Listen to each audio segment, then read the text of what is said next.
Assalamualaikum warahmatullahi wabarakatuh. Waalaikumsalam warahmatullahi wabarakatuh.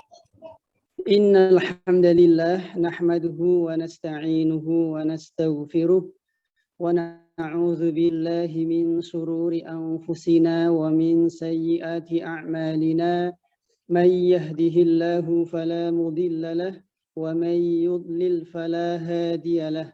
أشهد أن لا إله إلا الله وحده لا شريك له وأشهد أن محمدا عبده ورسوله اللهم صل وسلم على نبينا ومولانا وحبيبنا وشفيعنا وقرة أعيننا محمد صلى الله عليه وعلى آله وأزواجه وذرياته ومن تبعهم بإحسان إلى يوم القيامة.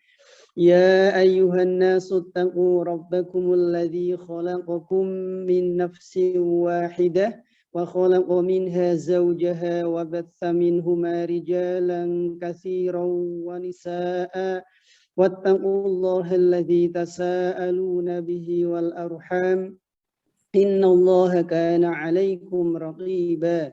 يا أيها الذين آمنوا اتقوا الله وقولوا قولا سديدا يصلح لكم أعمالكم ويغفر لكم ذنوبكم ومن يطع الله ورسوله فقد فاز فوزا عظيما. Amma ba'd. Yang kami hormati Ibu Direktur, semoga Allah Subhanahu wa taala senantiasa merahmati beliau. Amin. Dan yang kami muliakan, kami hormati, kami muliakan Bapak Wakil Direktur, semoga Allah Subhanahu wa taala senantiasa melindungi beliau dan para jamaah. Kemudian tidak lupa Mas Rinto sebagai moderator pada kajian sore hari ini. Mudah-mudahan kita semuanya senantiasa dirahmati, dicintai, ditolong oleh Allah Subhanahu wa taala, ditolong di alam dunia, ditolong di alam barzah, ditolong di alam mahsyar, dan yang paling utama ditolong di alam akhirat. Amin ya rabbal alamin. Bapak Ibu, saudara-saudariku seiman yang semoga senantiasa dicintai oleh Allah Subhanahu wa taala, mengawali kajian kita pada kesempatan sore hari ini, tidak lupa kita bersyukur kepada Allah Subhanahu wa taala, Rabb kita, Rabbul Alamin, pencipta kita, pengatur kita, pemilik kita, yang telah memberikan kita banyak kebaikan dan banyak kenikmatan. Di antara kenikmatan yang kita saksikan pada kesempatan sore hari ini, kita masih diberikan kemudahan oleh Allah Subhanahu wa taala untuk tafaqquh fiddin, mempelajari, memahami sebagian dari ilmu agama kita. Dan masih banyak nikmat-nikmat yang perlu kita syukuri, nikmat yang tampak, nikmat yang tidak tampak, nikmat yang kita minta, nikmat yang tidak kita minta, nikmat yang sudah kita rasa dan nikmat yang belum kita rasa, nikmat yang besar, nikmat yang kecil, semuanya adalah nikmat dari Allah Subhanahu wa taala. Dan tadi sudah disampaikan Ibu Direktur bahwa harus bersyukur kepada Allah Subhanahu wa taala, muslim yang sejati. Ada 3 ciri, ada 3 karakteristik muslim yang sejati. Yang pertama adalah tatkala kita mendapatkan nikmat, mendapatkan karunia dari Allah Subhanahu wa taala. Baik, Bapak Ibu yang kami hormati, pada kesempatan sore hari ini kita akan berusaha mencoba untuk membahas tentang fikih kurban. Mudah-mudahan Allah Subhanahu wa taala memberikan kita ilmu nafi', ilmu yang bermanfaat, ilmu yang membuat kita semakin takut bermaksiat kepada Allah Subhanahu, kita semakin rindu surganya Allah Subhanahu wa taala. Pada kesempatan sore hari ini, panduan kitab yang saya pakai adalah kitab Fikih Sunnah yang ditulis oleh Syekh Sayyid Sabiq. Mudah-mudahan kita bisa mengambil faedah dari kitab beliau. Baik jamaah, Bapak Ibu yang kami hormati, pertama kita akan menyampaikan takrif atau definisi dari kurban ya. Dalam bahasa Arab, berkurban itu adalah al-udhiyah. Al-udhiyah artinya berkurban. Ta'rifuha, definisi atau pengertian dari berkurban adalah ismun lima yuzbahu minal ibili wal baqari wal ghanami yauman nahri wa ayyamat tasyriqi taqarruban ilallahi ta'ala.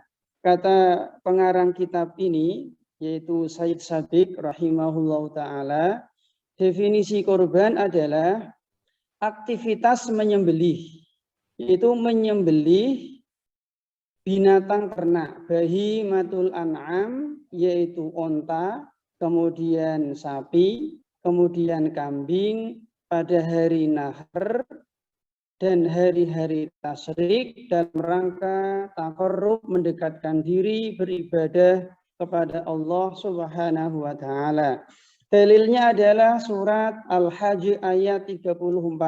Allah Subhanahu wa taala berfirman, liyadhkuru smallahi ala ma razaqahum min bahimatil an'am. Jadi definisi kurban yang pertama adalah ada aktivitas menyembelih. Ini penting. Jadi kurban itu harus ada aktivitas menyembelih, ada darah yang dialirkan. Oleh karena itu, aktivitas yang paling bagus yang kita kerjakan pada tanggal 10 Dzulhijjah adalah aktivitas menyembelih. Misalkan contoh, ada orang yang dia punya uang 5 juta, kemudian dia membeli daging di pasar, daging kambing, daging sapi di pasar, kemudian disedekahkan dengan si A. Ini tadi si A ya, saya ulangi, si A misalkan punya uang 5 juta, dia pergi ke pasar, dia membeli daging seharga 5 juta, daging sapi atau daging kambing, kemudian pada tanggal 10 Dzulhijjah disedekahkan kepada fakir miskin. Kemudian si B, dia punya uang 5 juta, dibelikan kambing, kemudian pada tanggal 10 Dzulhijjah disembelih, kemudian sebagian dagingnya disedekahkan kepada fakir miskin. Maka mana yang lebih afdol, mana yang lebih utama, A atau B? Jawabannya adalah yang B, karena B itu ada aktivitas menyembelih. Jadi berkorban itu harus ada aktivitas menyembelih, ada darah yang harus dialirkan. Baik jamaah yang berbahagia, kemudian dalam agama kita ada beberapa cara dalam menyembelih. Ada beberapa cara atau metode dalam menyembelih. Yang pertama adalah az-zabhu, yaitu zabah. Zabah ini seperti kasusnya Nabi Ibrahim alaihissalam menyembelih Nabi Ismail alaihissalam, yaitu dibaringkan. Sebagaimana kata Allah, wa fadaina bi dzibhin azim. Dan Allah Subhanahu wa taala mengganti sembelihan Nabi Ismail dengan domba. Jadi zabah itu hewannya dibaringkan, dibaringkan di arah lambung kiri, di arah lambung kiri. Seperti menyembelih kambing itu kan dibaringkan. Yang kedua adalah nahar. Nahar itu hewannya berdiri, seperti menyembelih onta. Menyembelih onta ini dengan cara nahar. Hewannya tidak dibaringkan, tidak ditidurkan, tapi dalam kondisi berdiri. Dalilnya adalah fasholli li rabbika wanhar, nahar ya. Maka sholatlah untuk Rabbmu dan sembelihlah untuk Rabbmu. Kemudian yang ketiga adalah al-aqr. Al-aqr ini untuk hewan yang liar. Hewan yang liar seperti misalkan ketika kita berburu.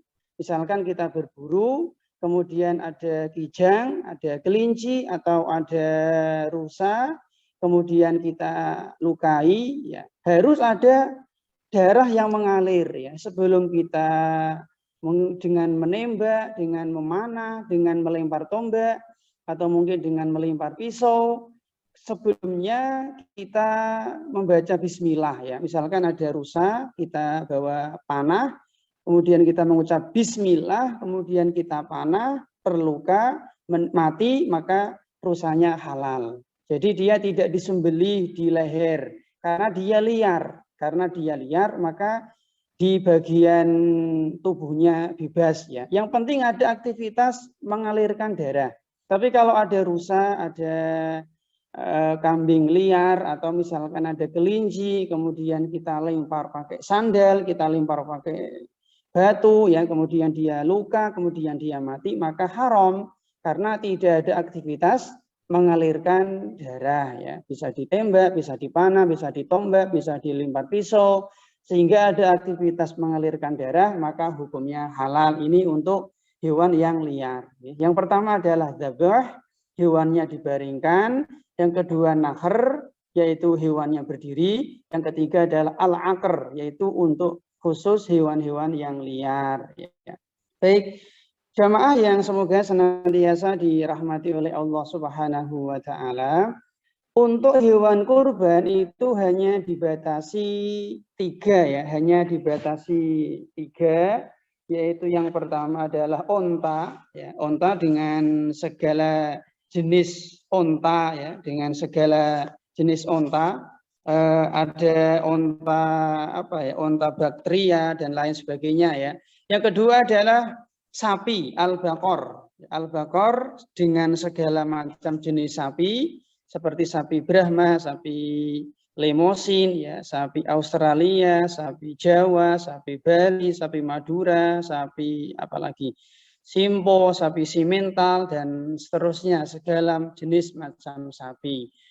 Kemudian yang ketiga adalah al-ghanam, yaitu kambing dengan segala jenis macam kambing, bisa kambing Jawa, kambing gibas, kambing gembrong, kambing itawa, kambing kacang, kambing gembel, dan seterusnya ya. Kemudian untuk kebo ya, atau kerbau, maka ulama membolehkan kerbau karena dikiaskan dengan sapi, karena kerbau itu memiliki ciri-ciri atau sifat-sifat yang mirip sama dengan sapi ya. Fisiknya mirip, kemudian struktur tubuhnya juga mirip, maka untuk kebo juga boleh ya, meskipun tidak disebutkan dalam dalil. Jadi hewan kurban hanya dibatasi 3. Yang pertama onta dengan segala macamnya, yang kedua adalah kambing dengan segala jenisnya, yang ketiga adalah sapi dengan segala jenisnya, termasuk kerbau karena dikiaskan dengan sapi ya. Maka tidak boleh kita berkorban di luar dari 4 binatang ini ya. Karena sudah ditentukan oleh syariat ya, tidak boleh berkorban dengan rusa, banteng ya, berkorban dengan ayam, berkorban dengan kuda, meskipun gemuk, jantan, mahal, maka hukumnya tidak boleh dan tidak sah ya. Baik, jamaah yang berbahagia, kemudian untuk penyembelihan ya agar sah, maka harus memperhatikan syarat-syarat penyembelihan. Yang pertama, agar sembelihannya itu halal, agar sembelihan kita itu sah, ya, halal dimakan, maka kita harus memperhatikan syarat-syarat dalam sembelihan. Yang pertama, yang menyembelih itu harus muslim atau ahli kitab. Jadi ada 3 manusia yang dia halal sembelihannya. Yang pertama adalah muslim, yang kedua adalah Nasrani, yang ketiga adalah Yahudi. Dalilnya adalah surat Al-Maidah ayat 5. Allah Subhanahu wa Ta'ala berfirman, "Wa ta'amul ladzina utul kitaba hillul lakum wa ta'amukum hillul lahum." Jadi sembelihan orang-orang Yahudi, sembelihan orang-orang Nasrani itu hukum asalnya adalah halal, ya halal. Tapi kalau selain 3 ini, selain muslim, Yahudi, Nasrani, maka sembelihannya haram ya. Seperti misalkan orang Hindu, orang Buddha, orang Konghucu, ateis ya. Misalkan kejawen, ini hukumnya adalah haram. Jadi kalau panjenengan misalkan punya tetangga Nasrani, kok tiba-tiba pagi-pagi ngasih ayam goreng, memberi sate sapi, sate kambing, maka kita katakan hukum asalnya adalah halal. Karena Allah Subhanahu wa Ta'ala yang menghalalkan. Dan kita bisa lihat praktek di negara kita kan sering ya mengimpor daging sapi dari Australia. Ini halal ya, karena mayoritas Australia itu kan Nasrani ya, ahli kitab, maka hukumnya halal. Berbeda dengan ketika kita makan sembelihannya orang Jepang ya, kita pergi ke Jepang, kita pergi ke Korea Utara, pergi ke Rusia, ini mereka itu menyembah Jepang, menyembah matahari ya, Shinto ya, bukan ahli kitab, maka hukum sembelihannya adalah haram. Tetapi ini hukum asal. Tetapi karena ibadah, karena korban itu ibadah, maka dia butuh niat. Karena butuh niat, maka tidak boleh berkorban itu yang menyembelih adalah orang Yahudi atau orang Nasrani. Tetapi kalau tidak untuk ibadah, ya sembelihan-sembelihan biasa, maka sembelihan orang Nasrani, sembelihan orang Yahudi itu halal. Tetapi kalau khusus untuk berkorban, untuk akikoh, ya sembelihan-sembelihan ibadah, maka harus orang Muslim karena dia butuh niat, ya butuh niat untuk ibadah kepada Allah Subhanahu wa Ta'ala. Ya. Jadi sembelihan itu ada dua jenis. Ada yang pertama, ada sembelihan yang tidak bernilai ibadah. Yang pertama, sembelihan yang tidak bernilai ibadah. Misalkan seperti ada orang dia penjual ayam, ada orang dia penjual daging sapi di RPH, ya penjual daging kambing. Ini mereka nyembeli bukan untuk ibadah. Mereka menyembeli untuk dijual. Seperti tradisi di Semarang itu ketika 1 Syawal, ya, ketika Hari Raya Idul Fitri, ada tradisi menyembeli entok, menyembeli ayam misalkan. Apakah ini ibadah? Hukum asalnya ini tradisi adat. Ya. Nah, tujuan mereka ketika menyembelih itu untuk mencari daging. Tadi seperti orang yang jualan ayam, jualan bebek, jualan daging sapi. Ketika mereka menyembelih itu memang tujuan utamanya adalah untuk mencari daging. Maka syaratnya yang penting yang disembelih adalah binatang halal.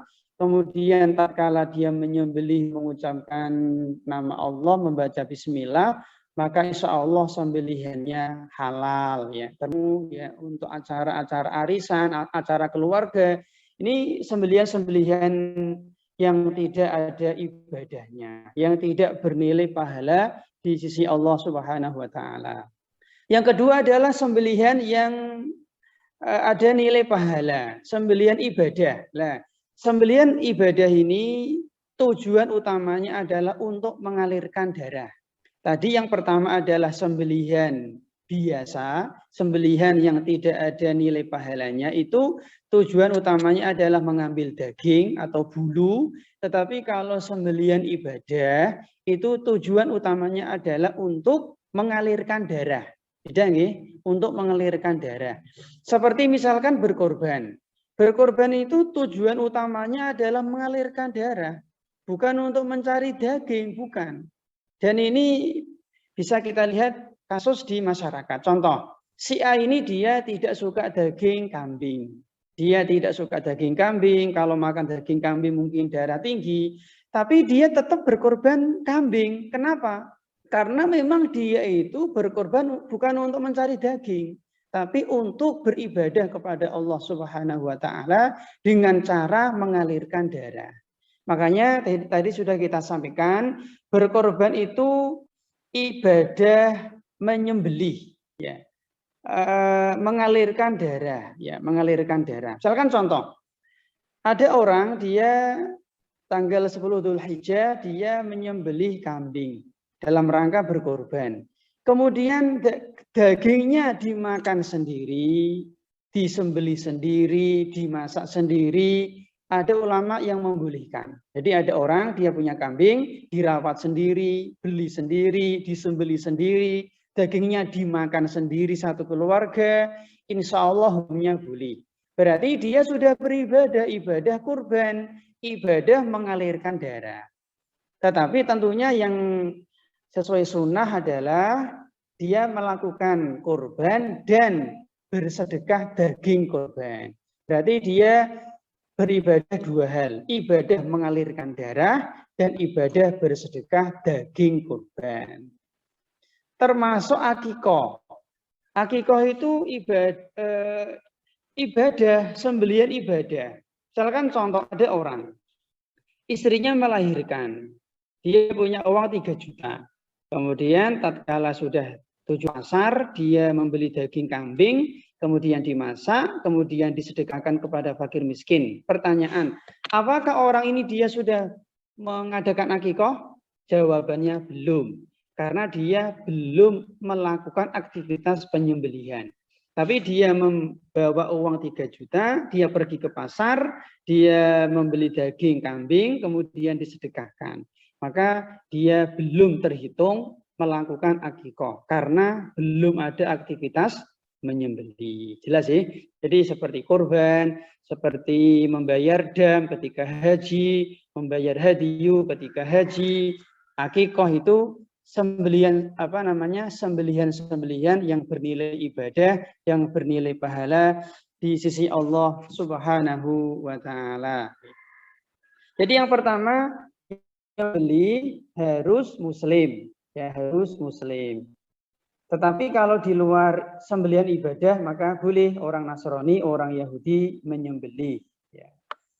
Kemudian yang kedua, syarat sembelihan agar halal. Yang kedua, dilakukan oleh orang yang sudah tamyiz. Ya, tamyiz. Tamyiz itu sifat orangnya namanya mumayyiz. Ya. Tamyiz itu sifatnya orangnya namanya mumayyiz. Jadi kalau ada orang menyembelih korban, tapi orangnya kok belum tamyiz, ya tidak sah ya. Misalkan ada anak kecil ya. Jadi gini Bapak Ibu yang berbahagia, dalam itu ada namanya syarat sah ibadah, ada yang kedua ada namanya syarat wajib ibadah. Ini dua hal yang berbeda. Syarat sah ibadah dan syarat wajib ibadah. Nah, untuk syarat sah ibadah itu harus tamyiz, ya, mumayyiz. Tamyiz itu sifat, mumayyiz itu orangnya. Seperti muslim. Muslim itu orangnya, sifatnya namanya Islam. Iman itu sifat, orangnya namanya mukmin. Nifak itu sifat, orangnya namanya munafik. Kemudian riddah itu sifat, orangnya namanya murtad. Jadi tamyiz itu sifat, orangnya namanya mumayyiz. Mumayyiz itu usianya kira-kira 7 tahun. Dia sudah bisa membedakan mana hak, mana batil, mana baik, mana buruk. Itu berarti dia sudah tamyiz ya. Tapi kalau ada anak ya, kalau dia ngompol, kalau dia pipis malah buat dolanan, ya, dikasih kelereng, setin malah dimplok, dipangan misalkan ya. Dikasih kertas disuwek-suwek, dikasih uang dia disobek-sobek, ada dinding dicoret-coret ya. Misalkan ada tamu, minuman tamu diminum tanpa ada rasa malu, berarti dia belum tamyiz. Karena dia belum tamyiz, maka kalau dia beribadah, maka ibadahnya tidak sah. Tidak sah berarti batal. Batal berarti tidak ada pahala. Makanya contoh-contoh ya, misalkan bapak-bapak di rumah, kan ini sekarang sedang pandemi ya, bapak-bapak di rumah sholat ya, sholat.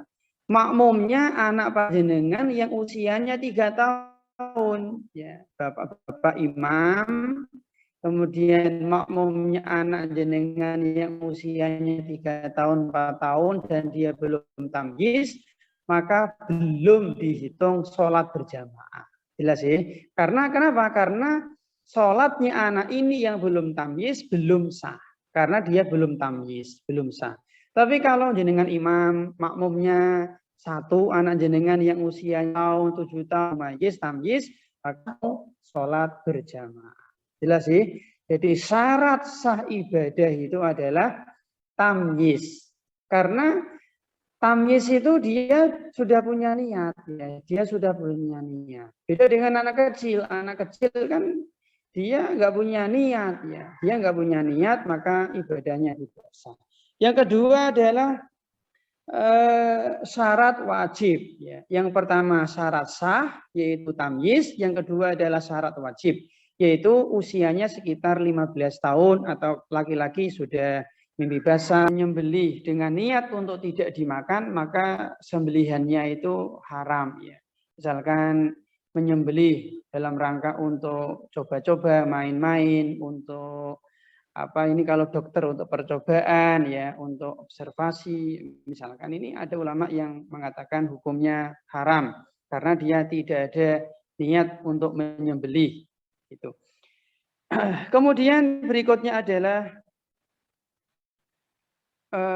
sembelihannya itu bukan untuk selain Allah Subhanahu wa taala. Kalau ada orang menyembelih dipersembahkan untuk selain Allah Subhanahu wa taala, maka sembelihannya haram, ya. Misalkan ada orang menyembelih hewan dipersembahkan kepada jin, dipersembahkan kepada kuburan keramat, kepada Nyi Roro Kidul, kepada Mbah Danyang, ya. Menyembelih dipersembahkan kepada berhala atau mungkin sendang keramat, batu keramat, jimat keramat, ini semuanya hukumnya haram. Bahkan termasuk syirik, ya, karena dia mempersembahkan sembelihan untuk selain Allah Subhanahu wa taala, maka sembelihannya haram, ya. Termasuk menyembelih untuk sesaji, ya, ini hukumnya haram, tidak boleh dimakan, ya. Termasuk bangkai, ya. Kemudian berikutnya adalah ketika menyembelih mengucapkan lafaz Allah, ya, membaca bismillah. Bismillahirrahmanirrahim. Bismillah boleh, atau Bismillah Allahu Akbar juga boleh, ya. Kemudian dengan alat yang bisa melukai, ya, dengan alat yang bisa melukai, dengan batu yang tajam, ya, dengan pisau, dengan pedang, ya. Dan tidak boleh menyembelih dengan kuku atau gigi atau tulang, ya, karena dilarang oleh Nabi Shallallahu Alaihi Wasallam. Harus ada aktivitas darah yang mengalir, ya. Harus ada aktivitas darah yang mengalir sebagaimana tadi sudah kita sampaikan. Kemudian hewan yang disembelih adalah hewan yang halal dimakan, ya. Binatang ternak, kemudian apalagi misalkan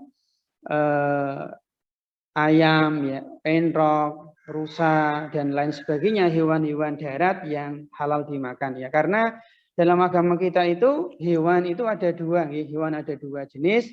Yang pertama hewan laut, hewan air. Hewan laut, hewan air kalau mau dikonsumsi itu tidak harus disembelih, ya. Tidak harus disembelih. Misalkan meskipun dia buas, ya, seperti ikan paus, ikan ikan paus, ikan-ikan yang ganas, ya, meskipun dia ganas, tapi kalau mau dikonsumsi tidak harus disembelih, ya, karena dia hewan air. Yang kedua adalah hewan darat, termasuk burung, ya, termasuk burung, meskipun dia terbang, tapi dia termasuk binatang darat. Nah, binatang darat, hewan darat, kalau mau dikonsumsi, maka disyaratkan harus disembelih, ya, harus disembelih. Maka kalau ada pertanyaan, bagaimana sih hukum memakan bekicot, ya, bekicot atau makan kada atau kodok, ya, katak, ya. Ya, kita katakan bekicot kan termasuk hewan darat, ya, hewan darat, maka harus disembelih. Bagaimana cara menyembelihnya, ya? Kecuali ada dalil, ya, seperti misalkan belalang. Karena belalang ini kan dia tidak punya darah sehingga dia tidak perlu disembelih, ya, tidak perlu disembelih karena dia tidak punya darah, ya. Baik jamaah yang semoga senantiasa dirahmati oleh Allah Subhanahu wa taala. Kemudian yang berikutnya yang akan kita bahas, yang pertama tadi, jadi kurban yang pertama harus ada aktivitas menyembelih, ya. Yang kedua yang disembelih dalam kurban adalah binatang ternak. Kemudian yauman nahri, pada hari nahar. Hari nahar itu tanggal 10 Dzulhijjah, wa ayyamat tasyriqi, dan hari-hari tasyrik yaitu tanggal 11, 12, 13 Dzulhijjah. Berarti waktu penyembelihan hewan kurban adalah pada tanggal 10 sampai tanggal 13 Dzulhijjah, dan dilakukan setelah sholat Id ya. Ada dua kondisi ya. Kapan kita menyembelih hewan kurban? Ada dua kondisi. Yang pertama adalah kalau kita melaksanakan sholat Idul Adha, maka kita sembelih setelah kita sholat Idul Adha. Ya.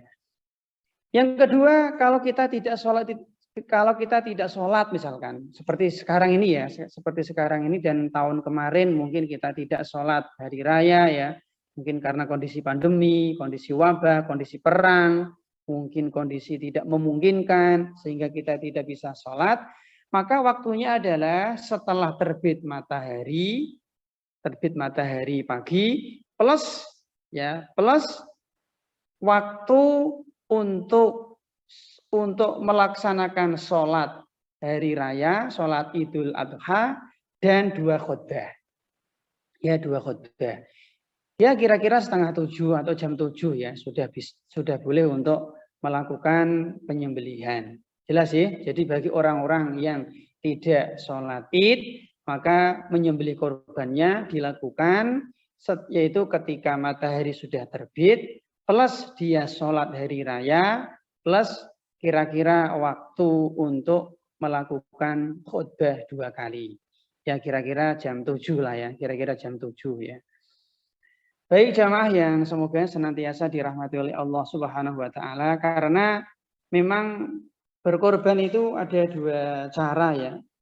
Kalau dulu di zaman Nabi itu berkorban itu kan sendiri-sendiri ya, sendiri-sendiri, masing-masing rumah berkorban sendiri-sendiri, rumah A berkorban sendiri, rumah B berkorban sendiri, personal ya. Atau yang kedua dengan kolektif ya, sebagaimana yang terjadi di masyarakat kita, yaitu diserahkan kepada panitia, kepada takmir. Ini kedua-duanya boleh ya, dua-duanya boleh.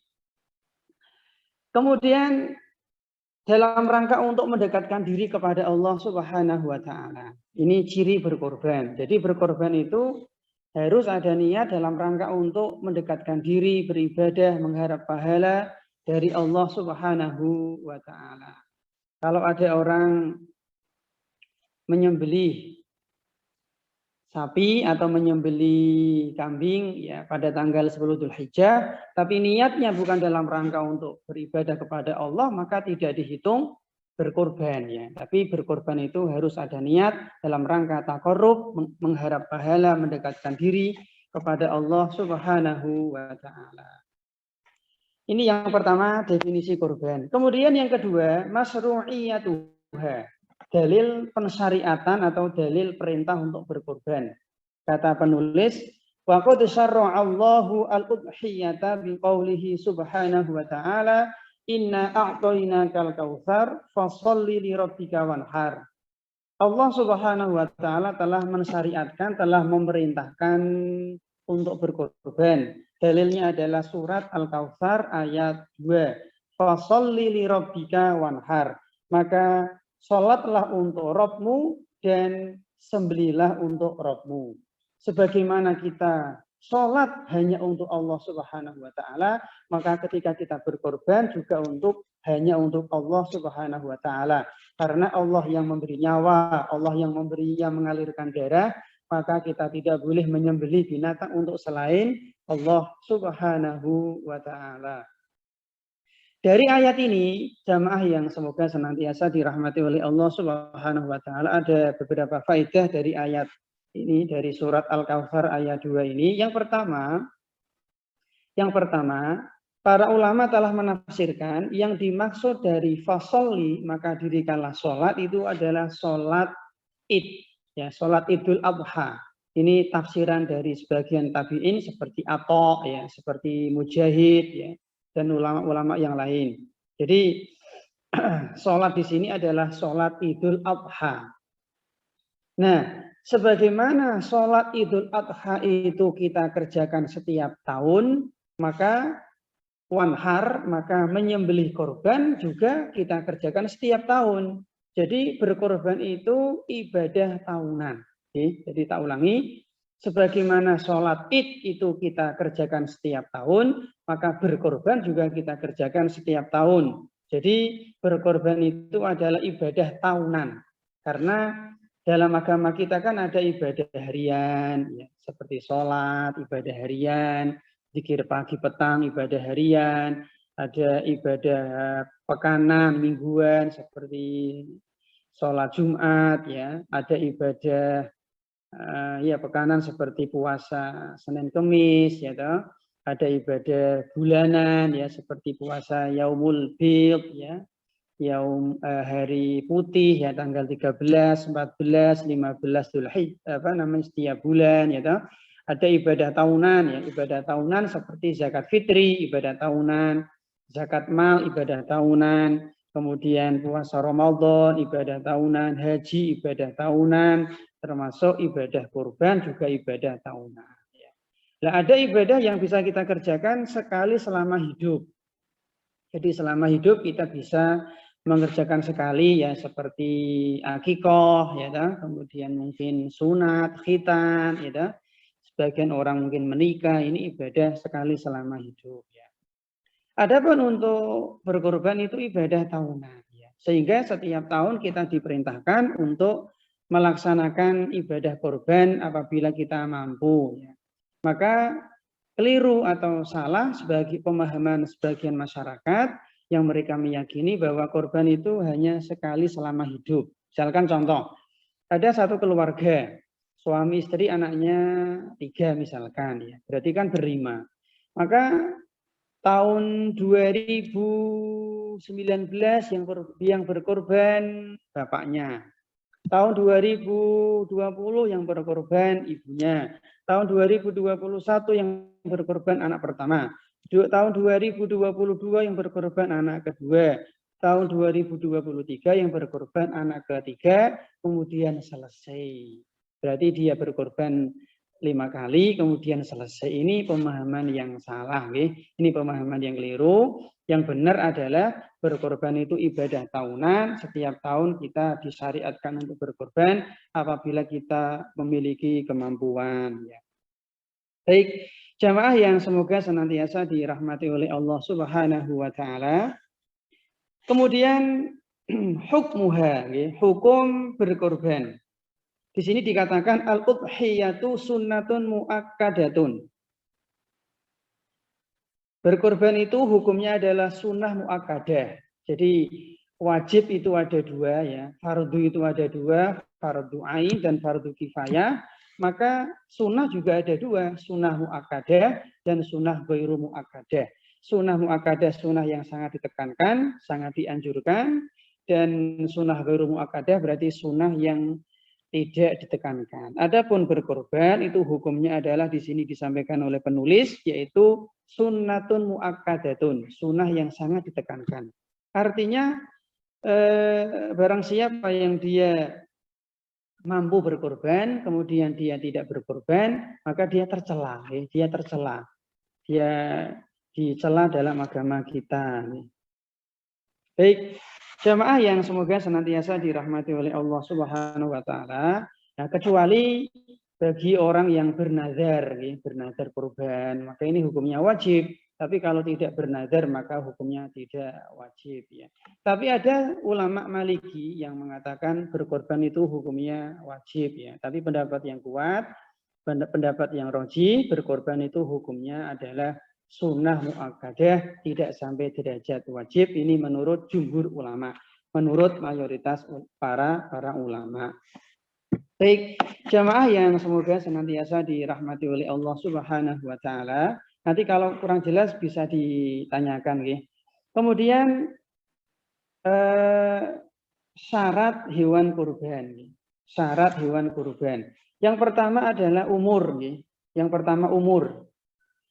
Ruwiya Muslim an Jabir anna Rasulullah sallallahu alaihi wasallam, diriwayatkan Imam Muslim dari sahabat Jabir bin Abdullah bahwa Nabi kita Muhammad sallallahu alaihi wasallam bersabda, la tadzbahu illa musinnah. fa in ta'assaru 'alaikum fadhbahu jaz'atan minadh-dhu'n. Kata Nabi Shallallahu Alaihi Wasallam, syarat hewan kurban yang pertama usia, yaitu janganlah kalian menyembelih binatang kurban kecuali dengan musinah. Musinah itu dari kata gigi, ya, dari kata gigi. Gigi itu kalau dalam bahasa kita mungkin poel, ya. Sudah ganti gigi, sudah poel, ya. Sudah poel. Nah, usia musinah untuk onta adalah genap 5 tahun. Genap 5 tahun. Ya. Berarti onta itu sudah usia 5 tahun dan masuk tahun ke-6. Usia 5 tahun masuk tahun ke-6. Kemudian usia musinah bagi sapi itu adalah 2 tahun. Berarti sapi itu usianya sudah 2 tahun penuh masuk tahun ketiga. Kemudian yang ketiga adalah kambing. Usia kambing itu adalah musinahnya adalah 1 tahun. Berarti kambing itu usianya sudah genap 1 tahun, masuk tahun kedua. Berarti kalau 1 tahun ya berarti kira-kira sudah 13 bulan. Jadi 13 bulan. Sudah genap usia 1 tahun, masuk tahun kedua. Berarti kira-kira 13 bulan. Jadi ini penting Bapak Ibu karena khawatir ya, kita khawatir kalau syarat ini tidak terpenuhi, maka kita khawatir korbannya tidak sah, korbannya tidak sah. Oleh karena itu ketika kita membeli hewan kurban ya, kita harus selektif ya. Kita tanya kepada penjual hewannya ya. Yang pertama mungkin kita tanyakan makanannya ya, agar hewan kurban yang kita kurbankan ini sehat ya. Karena ada sebagian sapi yang di sebagian tempat itu sapi makannya sampah. Gitu. Sapi makannya sampah, sapi makannya pembalut, sapi makannya plastik, sehingga dibuat kurban ini tidak sehat. Gitu. Jadi kita ngecek, kita tanya kepada penjual sapi atau penjual kambing. Yang kedua kita tanya usia. Gitu. Karena ini syarat. Gitu. Syarat. Kita tanya usianya, sudah poel apa belum. Gitu. Dan ini dibutuhkan kejujuran dari penjual, gitu, dari penjual. Maka kita berusaha mencari penjual yang amanah, yang jujur, gitu. Sekarang ada pertanyaan, bagaimana kalau ada sapi atau kambing, usianya sapi itu usia sudah 2 tahun penuh, tapi belum poel, atau ada onta usianya 5 tahun penuh, tapi belum poel, atau ada kambing usianya sudah 1 tahun penuh, tapi belum poel. Maka yang dipakai standar adalah bukan poel tapi usia. Jelas ya usia. Misalkan contoh ada sapi. Sapi itu usianya sudah 2 tahun penuh, tapi dia belum poel, maka boleh untuk berkorban. Maka dia boleh untuk berkorban karena standarnya bukan poel, bukan ganti gigi, tapi umur ya, tapi usia. Baik. Jamaah yang semoga senantiasa dirahmati oleh Allah Subhanahu wa taala. Tapi di sini kata Nabi, tapi kalau kalian sulit mendapatkan yang musinah, fadhbahu jaz'atan minadh-dhu'n. Maka boleh juga menyembelih jaza'ah minadh-dhu'n, yaitu dhu'n itu kambing gibas ya. Kambing gibas yang usianya jaza'ah. Tadi kan musinah, ini jaza'ah. Jaza'ah itu ada ulama yang mengatakan usianya sekitar 6 bulan. Jadi kira-kira 6 bulan penuh masuk ke bulan ke-7 itu hukumnya insya Allah boleh. Ya. Dari sini kita tahu bahwa kalau seandainya ada orang yang dia punya uang yang tidak besar tapi bisa untuk membeli hewan kurban jaza'ah, maka hendaknya dia berkorban ya. Misalkan contoh, korban minimalis ya, korban minimalis. Yang pertama misalkan contoh. Yang pertama kambing betina. Kan lebih murah gitu. Kambingnya betina lebih murah. Kemudian usia sekitar 7 bulan. Masih cempe ya, masih cemek ya, masih cempe. Yang pertama kambing, yang kedua itu betina, yang ketiga usianya kira-kira 7 bulan. Kira-kira harganya berapa ya? Mungkin 1.500.000 dapat ya. 1.500.000 dapat. Maka barang siapa yang dia punya uang 1.500.000, punya tabungan nganggur, hendaknya dia berkorban meskipun dengan korban minimalis ya. Meskipun dengan korban minimalis ya. Oleh karena itu, kalau ada satu perumahan ya, satu perumahan itu misalkan jumlah kakaknya Muslim 200, hendaknya idealnya kalau memang mereka punya tabungan 1.500.000 ya hendaknya ada 200 kambing ya, ada 200 kambing karena di situ ada 200 kakak, ya, 200 kakak. Karena berkorban itu ibadah keluarga, bukan ibadah individu. Ibadah keluarga, bukan ibadah individu. Jadi, misalkan contoh, ada satu keluarga, suami istri anaknya 3, maka cukup, cukup ayahnya berkorban atas nama dirinya dan atas nama keluarga. Jadi korban itu tidak sama dengan ibadah zakat fitri. Kalau zakat fitri itu kan ibadah person, ibadah per jiwa. Per nyawa, person, setiap nyawa itu harus dizakati. Gitu. Seperti juga sholat, itu kan ibadah person. Tapi kalau azan, itu azan kan ibadah kolektif. Azan. Misalkan contoh, satu masjid ini ada 20 orang. Kemudian tiba waktu sholat. Pertanyaan, apakah 20 orang yang di masjid ini harus azan? Jawabannya tidak, tapi cukup salah satu. Cukup salah satu. Nah, ini mirip dengan ibadah korban. Satu rumah, satu keluarga itu cukup salah satu dari mereka berkorban. Jadi kemudian siapa yang boleh diikutkan dalam berkorban? Siapa yang boleh diikutkan dalam berkorban? Jadi jamaah yang semoga senantiasa dirahmati oleh Allah Subhanahu wa taala, bedakan antara kepemilikan dengan atas nama. Bedakan antara kepemilikan dengan atas nama. Kalau untuk kepemilikan, untuk pengadaan hewan kurban, maka untuk sapi itu boleh 7 orang. Satu sapi itu boleh patungan, boleh serikat 7 orang, onta juga boleh 7 orang. Tapi kalau kambing itu hanya untuk satu orang. Ini kepemilikan. Satu kambing harus miliknya yang mengadakan, yang mengadakan atau yang menyiapkan harus 1 orang. Kalau sapi 7 orang boleh, kalau onta juga boleh 7 orang. Ini kepemilikan, dibatasi. Sapi 7 orang, onta 7 orang, kambing itu 1 orang. Tapi kalau atas nama misalkan contoh ada si A dia berkorban. Kemudian pahalanya ini untuk siapa saja? Maka para ulama mengatakan untuk ahlinya, untuk keluarganya. Sekarang batasan keluarga. Misalkan contoh ada satu kakak. Di situ ada ayah,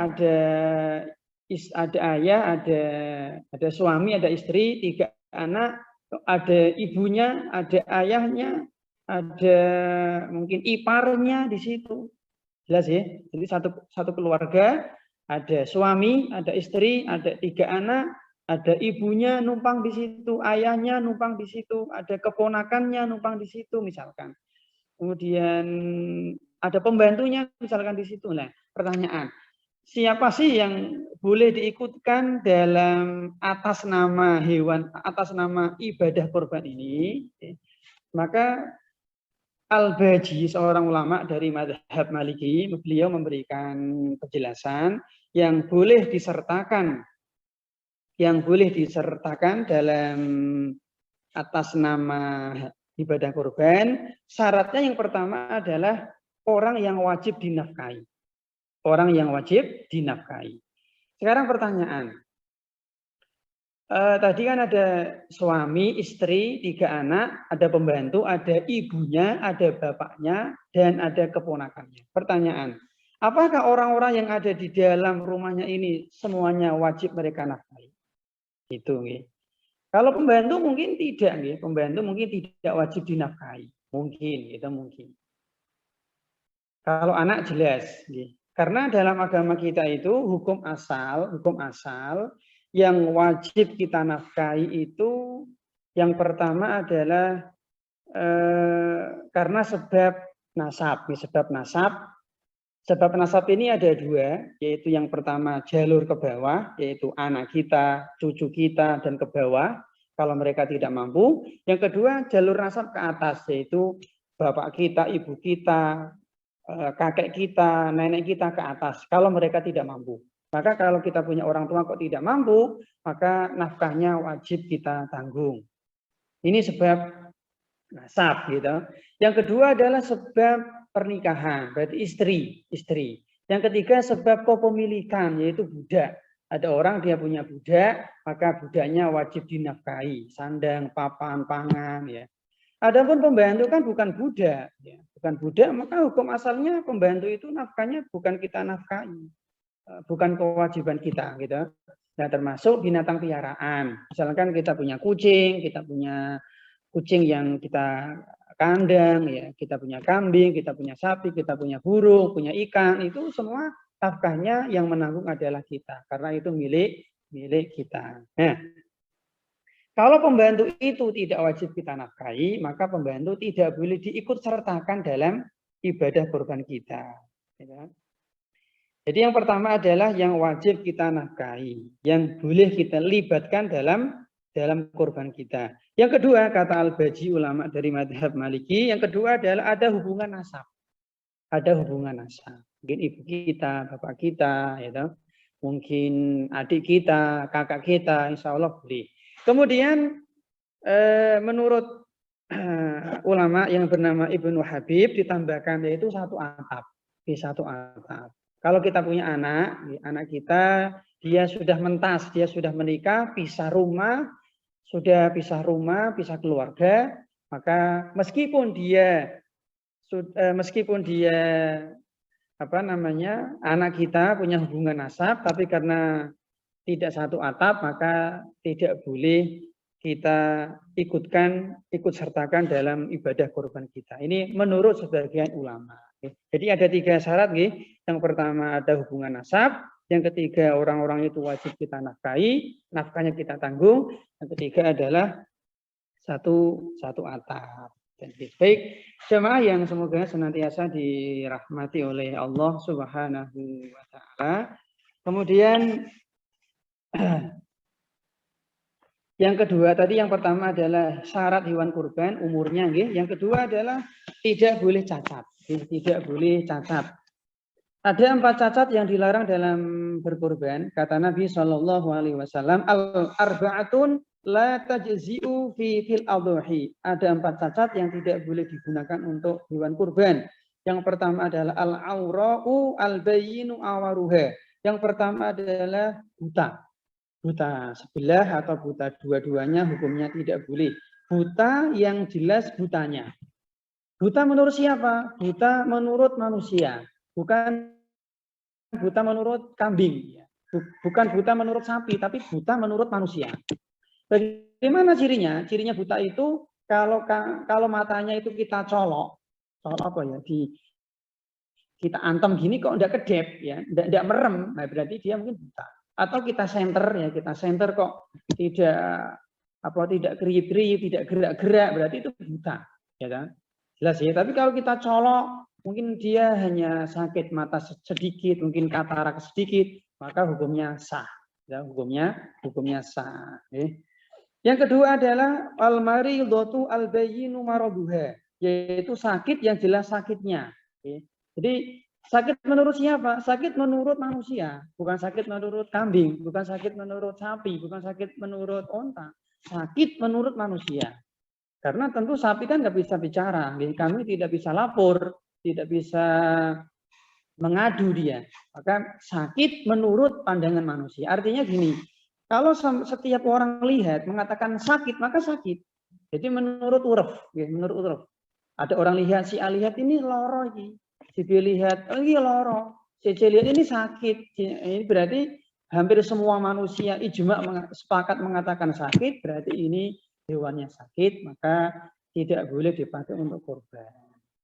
Tapi kalau mungkin hanya meriang sedikit, atau mungkin agak pilek sedikit, ya, maka ini insya Allah tidak apa-apa gitu. Nah, kita tinggi hati-hati ketika kita memilih hewan kurban ya.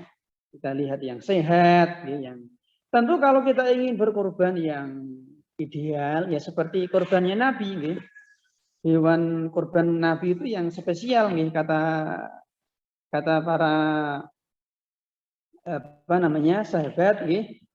Nabi itu kalau berkorban duha Nabiyya sallallahu alaihi wasallam duha bikabsaini amlahaini akronaini dzabahuhuma biyadihi wasamma wa kabbaro. Kata sahabat, Nabi kalau berkorban itu dengan kambing gibas yang amlahaini itu yang belang.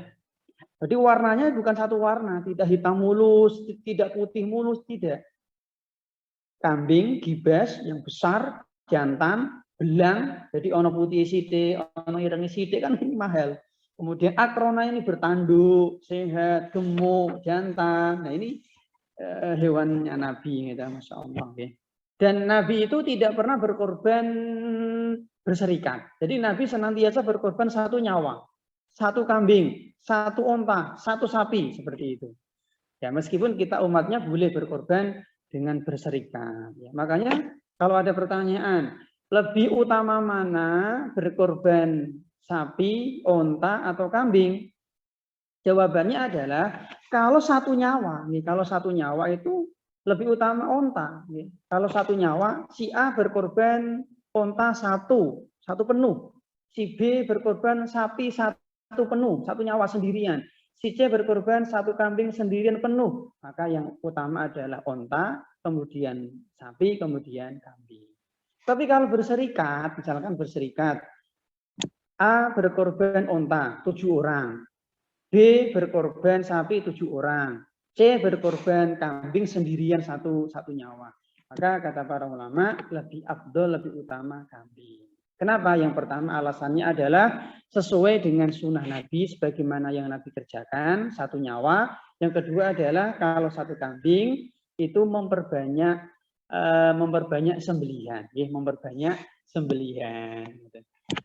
Oleh karena itu ketika kita membeli hewan kurban tadi saya ulangi, cari yang sehat, yang gemuk, yang hidungnya itu tidak keluar cairan, gitu, yang matanya bentir. Ya, saya dulu pernah ikut jadi satu panitia di salah satu tempat, di salah satu pesantren berkorban itu.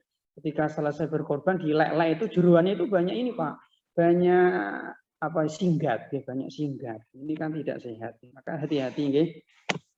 Yang ketiga adalah al-arja'u al-bayinu dzulmuha, yaitu yang pincang, ya, yang pincang. Ini juga tidak boleh. Ciri pincang itu yang pertama kakinya diangkat. Misalkan contoh ono wedhus sok sikile diangkat terus berarti dia pincang, ya, pincang. Atau ciri pincang itu ketika dia berjalan dengan teman-temannya dia ketinggalan, dia tertinggal, berarti ini pincang, maka tidak boleh dipakai untuk berkorban. Yang keempat adalah al-ajfa'u allati la tunji, yaitu sangat kurus sekali. Nah, standar kurus ini menurut para dokter itu adalah ketika 4 tulang rusuknya kelihatan. Lebih, minimal 4 ke atas, 5 ke atas tulang rusuknya kelihatan, ini berarti dia kurus. Kurus, ya, kurus jegrok, hanya longlet, maka tidak boleh dipakai untuk korban. Ini 4 cacat yang tidak boleh dipakai untuk berkorban. Tetapi kalau mungkin hanya ya meriang sedikit, pilek sedikit, atau mungkin tanduknya pecah, ya ekornya sedikit terbakar, ya semoga tidak apa-apa, gitu. Sekarang pertanyaan, bagaimana kalau kita misalkan kita membeli sapi, ya, kita membeli sapi seharga misalkan 30 juta misalkan.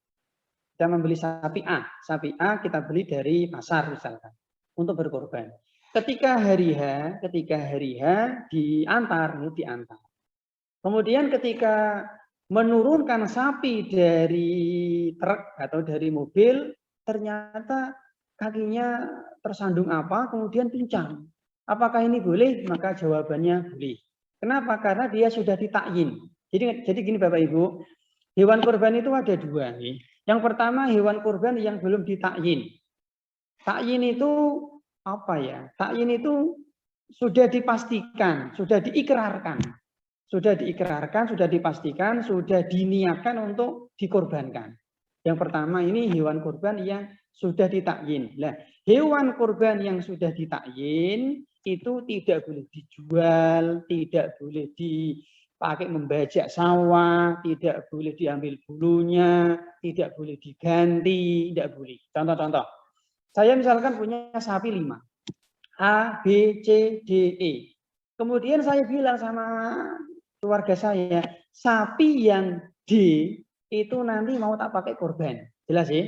Sapi yang D mau tak pakai korban. Maka sapi D ini, misalkan saya bilangnya bulan Ramadan misalkan, kan masih ada 3 bulan gitu, Syawal, Dzulqa'dah, Dzulhijjah. Maka selama 3 bulan ini sapi D ini harus saya jaga.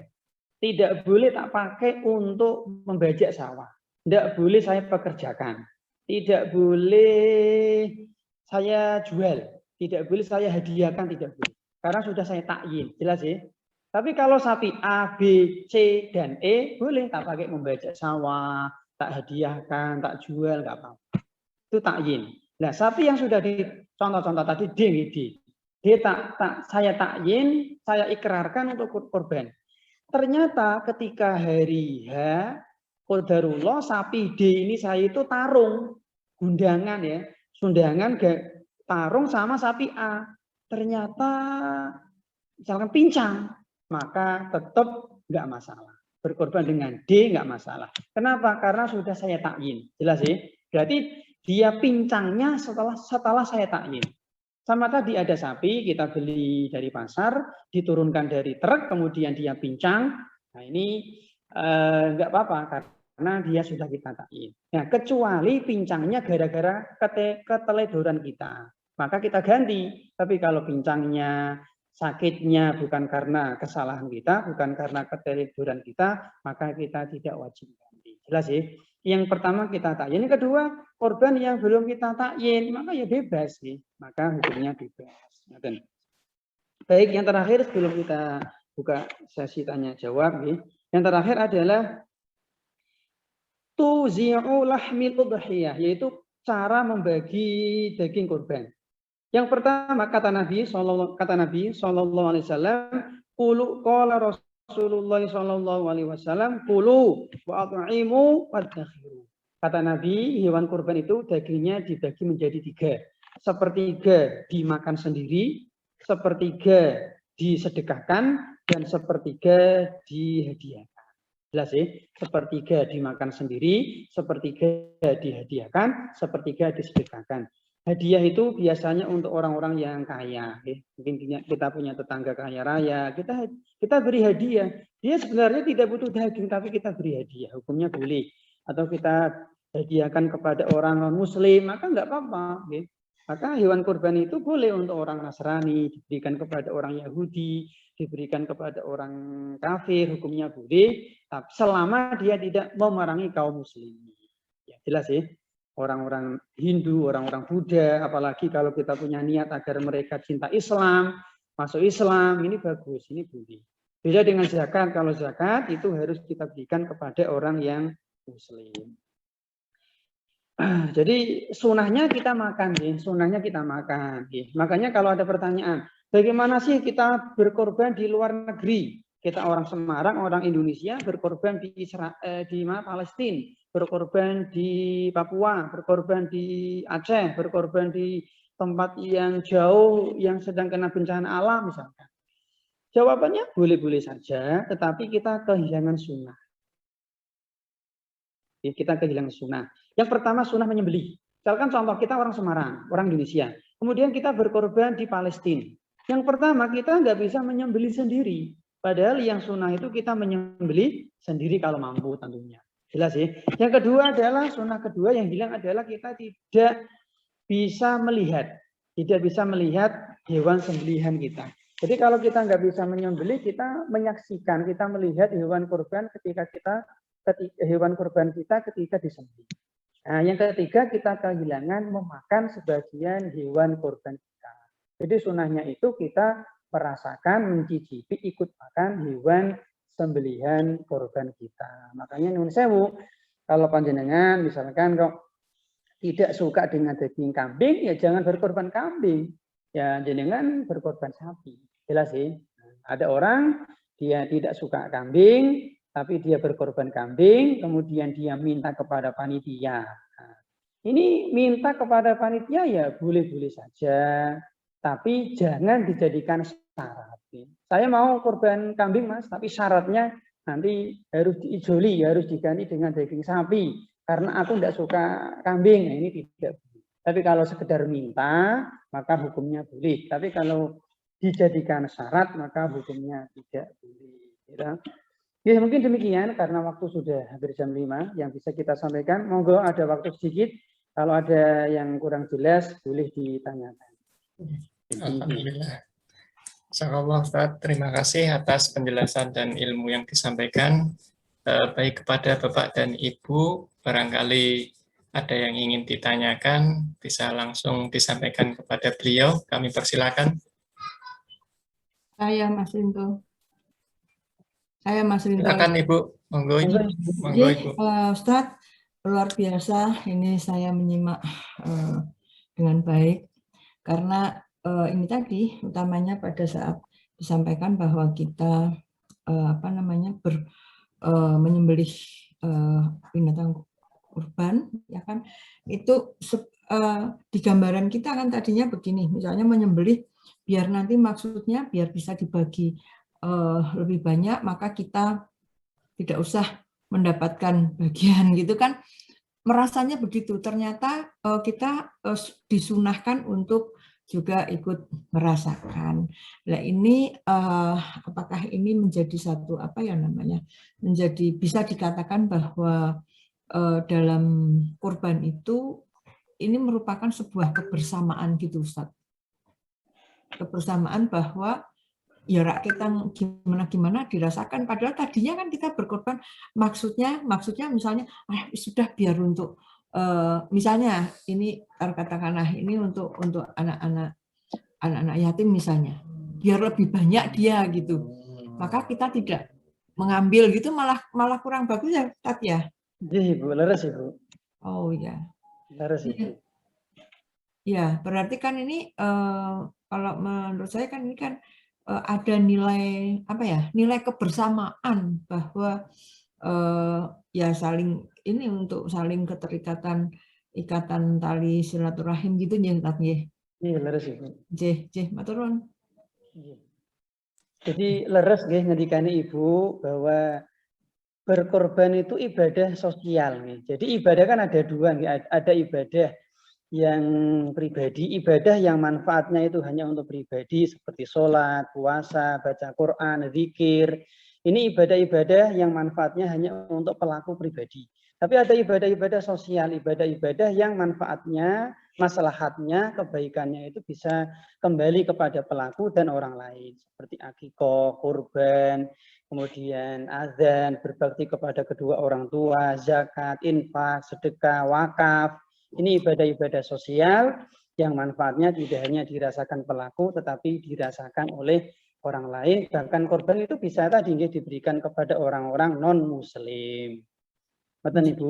Tapi bedanya Ustaz, untuk tadi akikah dan kurban. Kalau kurban kan itu disunahkan bahwa kita ikut merasakan. Tapi kalau akikah terus pundi Ustaz? Sami Ibu, sami, boleh-boleh saja nih. Oh. Boleh saja kita makan hewan akikah yang kita adakan. Tadi karena inti dari akikah itu menyembelih. Yang mengalirkan darah ya. Nah, tadi mengalirkan darah. Ada aktivitas mengalirkan darah. Ngoten Ibu.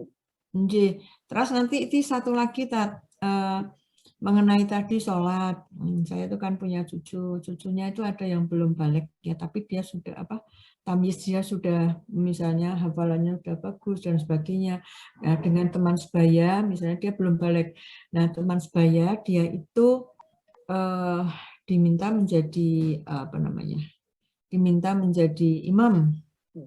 Nah yang di imam itu sudah dewasa itu hukumnya terus itu belum sah ya Tatnya. Kalau sudah tamyiz, maka sudah sah, Ibu. Kalau sudah tamyiz, usia 7 tahun, usia 8 tahun, maka hukumnya sah. Jadi boleh, nggak apa-apa, imam sholat umurnya 8 tahun. Yang penting dia sudah tamyiz, dia tahu kalau tengok-tengok sholat nggak boleh, kalau kentut itu membatalkan sholat nggak boleh bicara, berarti dia paham, maka sholatnya sudah sah. Kalau sholatnya sah, berarti menjadi imam juga boleh. Walaupun belum balik, ya artinya yang diimami, misalnya diimami itu yang sudah balik nggak apa-apa, yang jelas dia sudah tamyiz tadi. Ya, Ustaz, matur nuwun. Sami, Bu.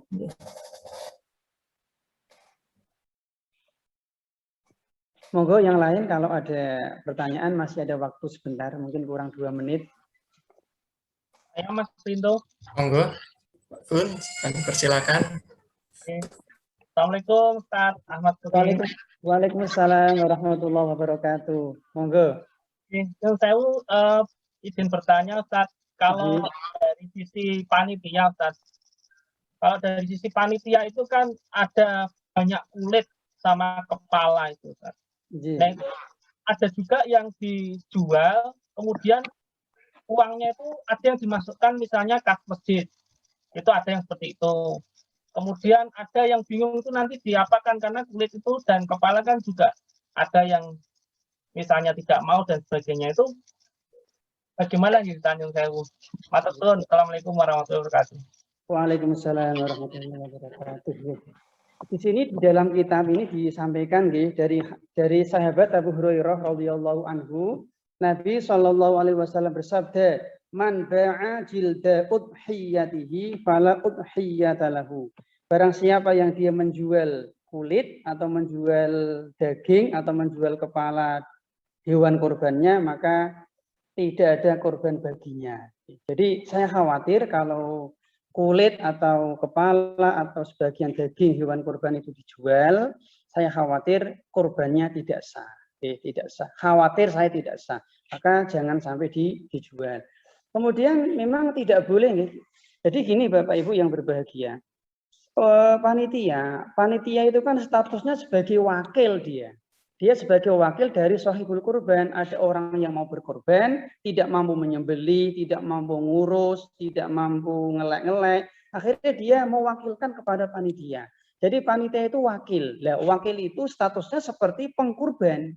Seperti pengkurban. Maka panitia pun dia karena statusnya seperti sahibul kurban, seperti pengkurban, maka dia tidak boleh menjual hewan kurban, tidak boleh menjual tadi sebagian kulit, daging atau kepala.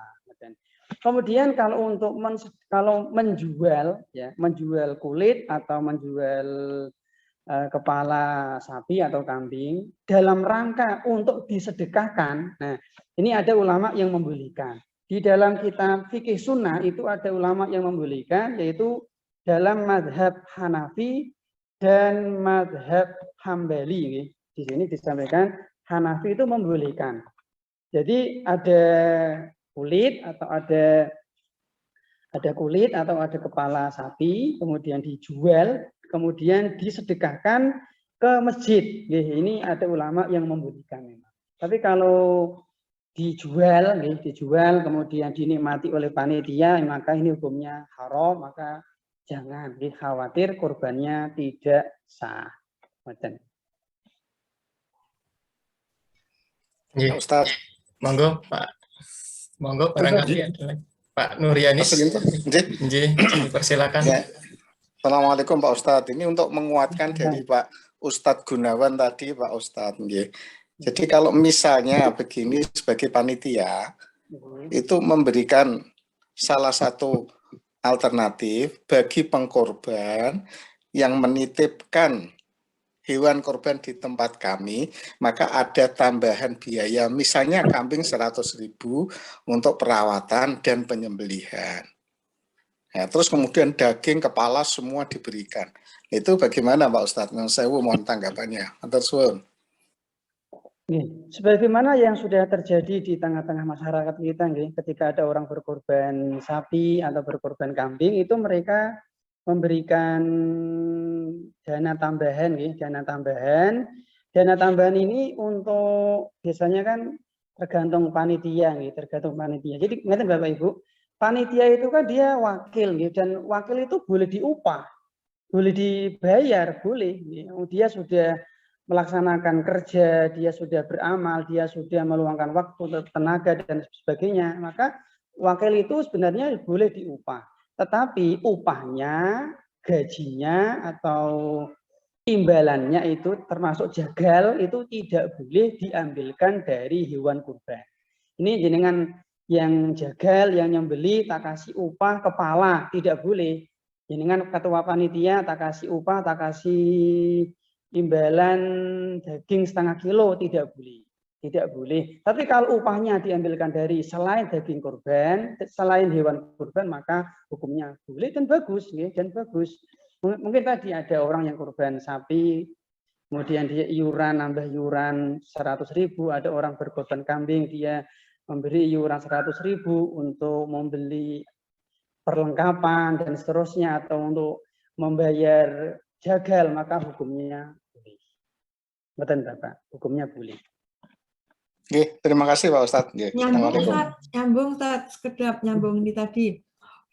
Kalau misalnya yang tadi dari beliau Ustadz Nuryanis nanti bahwa apa namanya untuk ini kalau ini saya masalah sebutannya, apakah jika misalnya tadi ada apa namanya kita memberikan kepada yang apa jenis yang menjembelih menikah itu istilahnya kita istilahkan sedekah atau bagaimana Ustadz?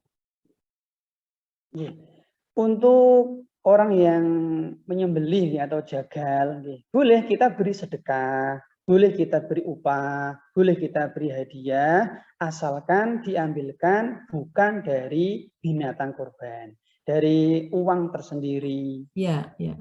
Boleh nggak apa-apa.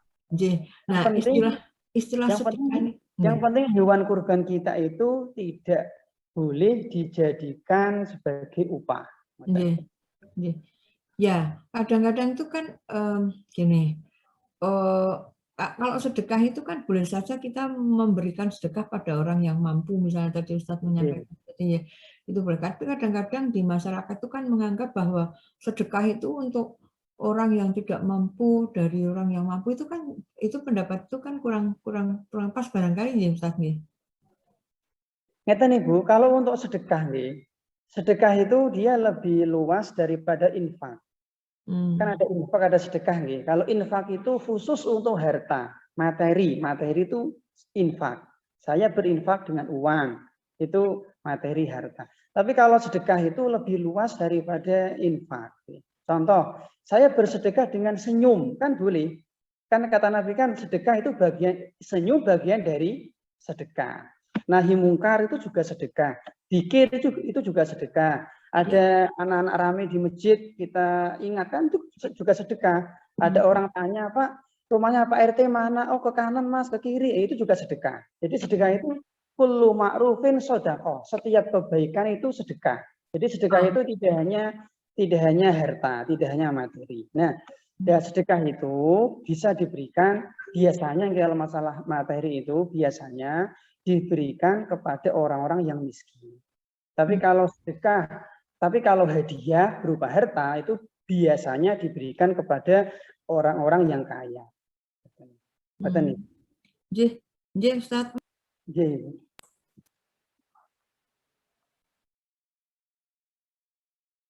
Sampun? Sampun Ustaz, luar biasa penjelasannya sangat jelas. Demikian yang bisa kita sampaikan pada kajian kesempatan sore hari ini. Mudah-mudahan Allah Subhanahu wa Ta'ala memberikan kita ilmu yang bermanfaat, ilmu yang kita amalkan. Mudah-mudahan kita bisa mendapatkan manfaat dan faedah dari kajian pada kesempatan sore hari ini. Kemudian saya mohon maaf atas segala kekurangan, atas segala kesalahan saya, terutama kepada Ibu dan kepada Bapak Direktur, dan juga kepada Mas Moderator. Saya akhiri, saya mohon maaf. Wassalamualaikum warahmatullahi wabarakatuh. Waalaikumsalam warahmatullahi wabarakatuh. Ini Ustadz Aryo doa ini mestinya. Please ya.